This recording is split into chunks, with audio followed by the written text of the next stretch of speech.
കഴിഞ്ഞ ദിവസം എൻ്റെ സുഹൃത്ത് ആലുവ യു സി കോളേജിൽ എൻ്റെ സമകാലികനായിരുന്ന മലയാള മനോരമയുടെ പ്രാദേശിക ലേഖകൻ ജോസഫ് അദ്ദേഹത്തിൻ്റെ ആലുവ പാലം എന്ന ഫേസ്ബുക്ക് പേജിൽ മുസ്തഫയെക്കുറിച്ച് ഒരു അനുസ്മരണം നടത്തി. അതിൽ പറയുന്ന ഒരു കാര്യമുണ്ട്. ഒരു കുട്ടി പുഴയിൽ വീണ് മരിച്ച നമ്മുടെ മുസ്തഫയ്ക്കൊരു സംശയമില്ല, പുഴയിൽ വീണ് മരിച്ചാണ്. പോസ്റ്റ്മോർട്ടം വേണ്ട എന്ന് പോലീസ് ഉദ്യോഗസ്ഥരെ വിരട്ടി ബോഡി വിട്ടുകൊടുത്തു. അതുപോലെ സാൻജോ ആശുപത്രിയിൽ മോർച്ചറിയിൽ വെച്ച മൃതദേഹം, അത് പോസ്റ്റ്മോർട്ടത്തിന് പോകേണ്ടത്. മരിച്ച വീട്ടുകാർക്ക് സംശയമില്ല, നാട്ടുകാർക്ക് സംശയമില്ല, വേറെ ആർക്കും സംശയമില്ല. പക്ഷേ പോലീസുകാരുടെ നടപടിക്രമം അനുസരിച്ച് ഇത് പോസ്റ്റ്മോർട്ടം ചെയ്തേ മതിയുള്ളൂ.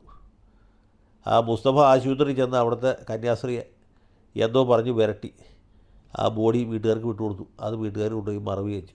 അങ്ങനെ പ്രശ്നം അവസാനിപ്പിച്ചു. ഇങ്ങനെയൊക്കെ ചെയ്യാൻ തൻ്റെ ഇടമുള്ള ആളായിരുന്നു മുസ്തഫ. ഇത് കേൾക്കുമ്പോൾ നിങ്ങൾക്ക് ഏകദേശം അദ്ദേഹത്തെക്കുറിച്ചൊരു ധാരണ കിട്ടും. മുസ്തഫ തുറന്നടിച്ച് പറയുന്ന സ്വഭാവക്കാരനായിരുന്നു. ഈ ബോംബ് സ്ഫോടനത്തിൽ അബ്ദുൽ നാസർ മദനിയുടെ കാല് നഷ്ടപ്പെട്ടപ്പോൾ മുസ്തഫ പറഞ്ഞ കാര്യം കുറച്ച് ക്രൂരമായിരുന്നു, എങ്കിലും പറയാതിരിക്കാൻ നിവൃത്തിയില്ല. മുസ്തഫ പറഞ്ഞത് ഇന്ത്യയിലെ മുഴുവൻ മുസ്ലിങ്ങളെ സഹായിക്കാൻ രക്ഷിക്കാൻ വേണ്ടി ഇറങ്ങിയ ആളാണ് മദനി. അദ്ദേഹത്തിന് സ്വന്തം കാല് പോലും സംരക്ഷിക്കാൻ പറ്റിയില്ല എന്നാണ്. അപ്പോൾ ഇതാണ് മുസ്തഫയുടെ ഒരു സാധാരണ രീതി. ഇനി ഞാൻ രാമേന്ദ്ര ഗുഹയിലേക്ക് പോവുകയാണ്. ഈ രാമേന്ദ്ര ഗുഹ 4-5 പേജിൽ പരത്തി പറഞ്ഞ കാര്യം മുസ്തഫ പണ്ട് ഒരു വാചകത്തിൽ പറഞ്ഞു. അതെന്നറിയാമോ?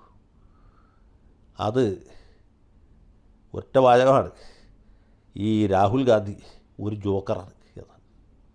അങ്ങനെ പറയാൻ മുസ്തഫയ്ക്ക് മാത്രമേ പറ്റുള്ളൂ. ഇത് സംഘപരിവാറുകാർ പറയും, അല്ലെങ്കിൽ മാർക്സിസ്റ്റുകാർ വേറെ ആരും കേൾക്കാതെ പറയും, മറ്റു പാർട്ടിക്കാർ പറയും, സ്വതന്ത്ര നിരീക്ഷകർ പറയും.